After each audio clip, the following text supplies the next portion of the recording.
नमस्कार। आप सभी को आशा है आप लोग आनंद पूर्वक होंगे और परिश्रम से पढ़ते हुए आगे बढ़ रहे होंगे। आपका मनपसंद YouTube चैनल संस्कृत क्लास में डीजी आज आपके लिए लाया है एक वीडियो जिसके लिए बच्चों ने बहुत ज़्यादा मुझसे डिमांड की है। रिक्वेस्ट नहीं कहूँगी, मैं डिमांड कहूँगी। बच्चे तो डिमांड ही करते अच्छे लगते हैं, रिक्वेस्ट क्यों? मेरा काम है पढ़ाना। मैं अपने क्रम से वीडियो डाल रही हूँ, लेकिन इस बीच में अगर आपको लगता है कि ये नहीं, हमको अभी ये चीज़ पहले चाहिए, ये टॉपिक समझाइए, मैम ये बता दीजिए, तो वही आपके लिए पहले आ जाता है। वैसे भाई अब तक मेरे YouTube चैनल पर 350 से अधिक वीडियोस हो चुके हैं और अभी भी मुझे लगता है कुछ सिखाना बाकी ही रह गया है। तो आज है अस धातु का प्रयोग कैसे किया जाए इस पर वीडियो, क्योंकि अस और क्री ये दो धातुएं ऐसी हैं जिनके बिना वाक्य नहीं बन पाते हैं। इनके रूप पांचों लकार में आपको याद होना चाहिए, इनका अर्थ पता होना चाहिए और इनका प्रयोग कैसे किया जाएगा वह भी आपको पता होना चाहिए। तो आज मैं सिखा रही हूँ अस धातु का प्रयोग। आगे बढ़े उसके पहले फिर वही रिक्वेस्ट आपसे कि अगर अभी तक आपने सब्सक्राइब नहीं किया भाई तो संस्कृत क्लास में डीजी YouTube चैनल को सब्सक्राइब कर लीजिए, अपने साथियों के साथ शेयर कीजिए, उन्हें भी बताइए, क्योंकि ज्ञान बांटने से बढ़ता है। हाँ जी, तो अस का अर्थ होता है होना। देखो कितना मजेदार है, इंग्लिश में होता है इज, है ना, IS इज माने होना, और संस्कृत में है अस। ऐसा माना जाता है भारत और यूरोप की लगभग 12 भाषाओं का जन्म संस्कृत से ही हुआ है। तो देखो बहुत सारे मिलते जुलते शब्द आपको संस्कृत और इंग्लिश में मिलेंगे, फ्रेंच में मिलेंगे, जर्मन में मिलेंगे और भारत की भाषाओं में तो मिलेंगे ही मिलेंगे, क्योंकि भाई हजारों सालों में, लाखों सालों में भाषा अपना रूप बदलती रहती है। हम पांचों लकार में अस धातु का प्रयोग कैसे होगा वह सीखेंगे। पहले रूप याद करें। आपको पता है 3 वचन हैं और 3 पुरुष हैं। अब लट लकार के रूप आपको पता है, मैंने आपको याद ऐसे कराए हुए ना, तीत अंति सीथ थ आमी आवह आमह। इस प्रकार याद करो, तीत अंति सीथ थ आमी आवह आमह। अस के भी वैसे ही है, थोड़ा डिफरेंस है। तीत अंति, देखो ये देखो, ये विसर्ग नहीं है, सॉरी, यहाँ पर इग्नोर कीजिएगा इसे। तीत अंति सीथ थ अमी आवह आमा, आमी आवा की जगह अस्मि स्वः स्मः है। अस्ति स्तः सन्ति, असि स्थः स्थ, अस्मि स्वः स्मः। इसका मतलब वह छात्र है, सह छात्रः अस्ति। वे 2 छात्र हैं, तौ छात्रौ स्तः, वे सब छात्र हैं, ते छात्राः सन्ति। ऐसे प्रयोग होता है इसका। देखो, तुम छात्र हो, त्वं छात्रः असि। युवां छात्रः स्थः, यूयं छात्रः त्वं छात्रः असि, युवां छात्रौ स्थः, यूयं छात्राः स्थ। यूयं बहुवचन है तो छात्राः। अहम, मैं गायक हूँ, अहम गायकः अस्मि। आवाम गायकौ स्वः, 2 गायक हुए तो गायकौ। और वयम गायकाः स्मः, हम सब गायक हैं। समझ गया ना बालक, कैसे याद होता है भाई। अब इसका लृट लकार भी देख लेते हैं हम लोग। लृट लकार यानी भविष्यत काल, भविष्य काल को कहते हैं भाई लृट लकार, है ना, फ्यूचर टेंस, ये पता है। और अस धातु का लृट लकार बनता है, अशिष्यति नहीं होता, भविष्यति होता है। बच्चे सोचते हैं अस में हमें जोड़ना है ना, ये होगा भविष्यति। भू से भी भविष्यति और अस से भी भविष्यति। भू मने होता है, भवति भवतः भवन्ति, भवसि भवतः भवत, भवामि भवावह भवामः, और वो भी यहाँ होता है भविष्यति भविष्यतः भविष्यन्ति। लेकिन लृट अस धातु का भी यही है, भविष्यति भविष्यतः भविष्यन्ति, भविष्यसि भविष्यतः भविष्यत, भविष्यामि भविष्यावह भविष्यामः। वर्षा होगी, वर्षा भविष्यति, देखा आपने। परीक्षा होगी, परीक्षा भविष्यति। वे सब यहाँ होंगे, ते अत्र भविष्यन्ति, है ना। मैं सफल होऊंगा, अहम सफलः भविष्यामि। तुम सफल होगे, त्वं सफलः भविष्यसि। हम सब सफल होंगे, वयम सफलाः भविष्यामः। ऐसे प्रयोग होगा भाई।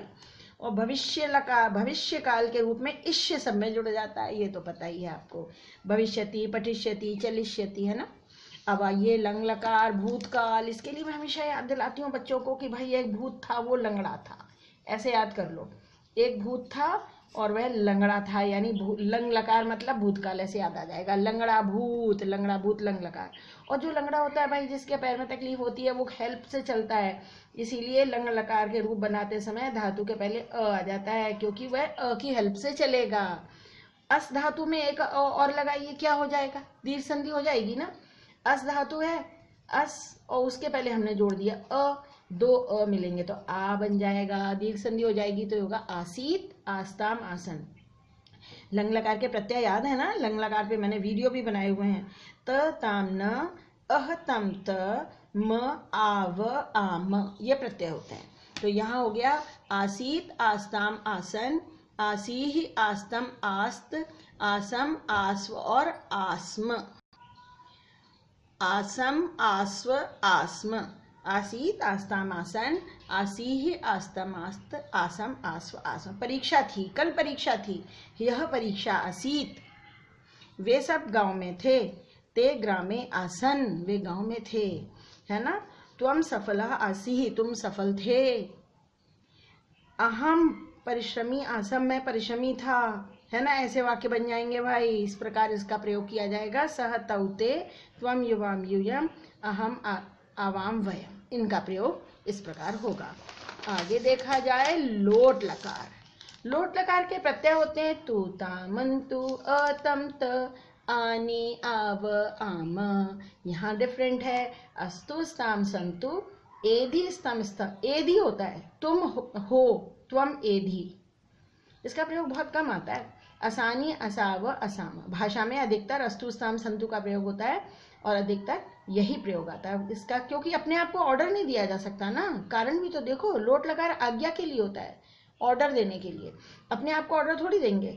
तो सह ऐसा हो, अस्तु, इदम अस्तु, ऐसे बोलते हैं इदम अस्तु। सब सुखी हो, सर्वे सुखिनः भवन्तु, सर्वे सुखिनः सन्तु, सब सुखी हो, सर्वे सुखिनः सन्तु, इसका प्रयोग होगा। और बाकी सारे लकार सारे पुरुषों वचन में इस प्रकार है। अस्तु स्ताम संतु, एधि स्तम स्त, असानी असाव असाम। विधि लिंग लकार का प्रयोग चाहिए के अर्थ में होता है, इच्छा प्रकट करने के लिए होता है, निमंत्रण देने के लिए होता है। इन पर अलग से वीडियो अपलोडेड भी हैं। लेकिन जब विधि लिंग लकार के रूप चलते हैं तो बाकी रूप होते हैं पठेत पठेताम पठेयु, पठे पठेतम पठेत, पठेयम पठेव पठेम, लिखेत लिखेताम लिखेयु, चलेत चलेताम चलेयु। लेकिन विधि लिंग में होता है स्यात स्याताम सिहु, डिफरेंट है बहुत ही, इसको अलग से याद करना चाहिए। अस धातु है, ये बनेगा स्यात स्याताम सिहु, स्याह स्यातम स्यात, श्याम स्याव श्याम। उच्चारण पे ध्यान दो, स्यात स्यात, यहाँ त हलंत है, स्यात स्यात, यहाँ है श्याम श्याम, यहाँ म हलंत है, यहाँ म हलंत नहीं है। और देखो सब में ताम तम ताम तम, ये सारी ये वाला जो है ना एल शेप में हर एक में सेम होता है, चाहे लोट हो, चाहे विधिलिंग हो, चाहे लंग लकार हो। आप जरूर देखिएगा तीनों में ये सेम होते हैं, कोई भी धातु रूप हो। लोट लकार, विधिलिंग लकार और लंग लकार में बहुत समानता होती है। तो कोई अशिक्षित ना हो, इच्छा प्रकट की गई है। को अपि अशिक्षितः न स्यात्, कोई भी अशिक्षित नहीं होना चाहिए, अशिक्षित ना हो। तो को अपि अशिक्षितः न स्यात्, इस तरह इसका प्रयोग होता है, समझे। अब हम कुछ एग्जाम्पल और देख लेते हैं। यहाँ हमारे पास एग्जाम्पल है, ये देखिए ऐसे। अस आम्रह मधुरम, अस धातु लट लकार, है ना। आम्र फलम कर देते हैं इसको, आपके लिए ज्यादा परिचित हो जाएगा। आम्र फलम मधुरम, आम्र फल मधुर, लट लकार में बनाना है। अस धातु का लट लकार क्या आएगा भाई? हमेशा जब भी आप अनुवाद करें, फिल इन द ब्लैंक्स करें, 9 डैश लगाओ। क्यों? इससे आपको पुरुष वचन पहचानने में आसानी होगी। आम फल यानी एक फल, ये वाला वर्ड चाहिए आपको, प्रथम पुरुष एक वचन। तो यहाँ ती आता है, तो ये होगा अस्ति। आम्रफलम मधुरम अस्ति। वृक्षे पुष्पाणी, बहुत सारे फूल हैं, पेड़ नहीं है, फूल हैं। अस धातु का लट लकार, ये बहुवचन का पद हमको ये वाला चाहिए। अस्ति स्तः संति। हमेशा अनुवाद करते समय कभी ओवर कॉन्फिडेंस में मत आइए, 9 डैश हमेशा लगाइए और इनको फॉलो भी कीजिए। कैसे?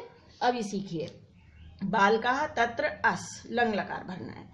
लंग लकार के रूप होते हैं आसीत आस्ताम आसन, और बालक है कितने? बहुवचन, यानी फिर हमको ये वाला वर्ड चाहिए, आसीत आस्ताम आसन, लंग लकार है ना, तो ये बनेगा आसन। स्टेप बाय स्टेप चलो, हड़बड़ी मत करो। और हवा में बच्चे सिर ऊपर करके आंखें आसमान की ओर करके सोचने लगते हैं, मैं हमेशा मना करती हूँ मत करो। डैश लगाओ, इनको देखो। अस धातु का विधिलिंग लकार, स्यात् स्यातम स्युः, छात्राः बहुत सारे छात्र हैं, ये वाला वर्ड आएगा भाई, छात्रः छात्रौ छात्राः, तो ये आएगा स्युः, छात्र परिश्रमशील होने चाहिए। देखा, ये बन गया ना, छात्र परिश्रमशील होने चाहिए। फिर आगे एक वाक्य, तौ वीरौ अस धातु लोट लकार, वे दोनों वीर हों, लोट लकार के रूप आगे लिखे हुए हैं, तौ सह तौ, ये वाला शब्द आएगा आपके लिए, यहाँ हो जाएगा स्ताम, तौ वीरौ स्ताम, वे दोनों वीर हों। अस धातु का लट लकार, वयम स्वस्था, अस का लट, अस्ति स्तः सन्ति, वयम पूछ रहा है, वयम यहाँ आता है लास्ट लाइन लास्ट वर्ड, तो अस्ति स्तः सन्ति, असि स्थ स्थ, अस्मि स्वः स्मः, यस, तो यहाँ आएगा स्मः, हम सब स्वस्थ हैं। अब भरना है आपको अस धातु लंग लकार, लंग लकार के रूप वही होते हैं, आसीत आस्ताम आसन। वने वृक्षाः, वन है बहुत के पेड़ बहुत सारे हैं, पेड़ बहुत सारे हैं, बहुत सारे पेड़ हैं यानी बहुवचन, आसीत आस्ताम आसन। जब बच्चे डैश नहीं लगाते हैं तो क्या पहला ही वर्ड भर देते हैं, हर जगह एक वचन भर देते हैं। देखो ना, पेड़ हैं, बहुत सारे पेड़ हैं, बहुवचन चाहिए, आसीत आस्ताम आसन। जब आप अनुवाद कर रहे हो तब भी 9 डैश लगाइए धातु रूप चुनने के लिए, और fill in the blanks 9th वाले बच्चे कर रहे हो तो भी इसी तरीके से फॉलो करिए। पर भाई पहले मेरा अनुरोध है, रूप याद कर लीजिए। और मैं आपको एक राय और दूं, अपने रजिस्टर का एक पूरा पेज निकालिए, उसमें आधे पेज पर इधर लिखिए अस धातु के 5 लकार के रूप, इधर लिखिए क्री धातु के 5 लकारों के रूप, और उसको अपने स्टडी टेबल के पास, दीवार पर, बोर्ड पर कहीं पर लगा के रखिए, वो आपके बहुत काम आएंगे। अगले वीडियो में मैं क्री धातु के रूप सिखाऊंगी, दोनों इसलिए एक साथ, क्यों? क्योंकि अस और क्री के रूप बहुत मिलते जुलते हैं आपस में, बहुत मिलते जुलते आपस में, तो आपको आसानी हो जाएगी। और जो आपका अनुरोध है अस और क्री धातु के रूप सिखा दीजिए मैम, तो वो भी पूरा हो जाएगा। तो अब अगर आप भाई सबको समझ में आया हो तो इतनी तो मेरी बात आपको माननी पड़ेगी कि आप तो सब्सक्राइब कर ही लीजिए संस्कृत क्लास में डीजे यूट्यूब चैनल, और अपने साथियों के साथ भी शेयर कीजिए, उनको बताइए, सबको पढ़ाई में आसानी होने दीजिए। सब कुछ यूट्यूब पर फ्री है आपके लिए भी, है ना। तो बस आप लोग पढ़ते रहिए, आगे बढ़ते रहिए, आपके लिए अनंत शुभकामनाएं।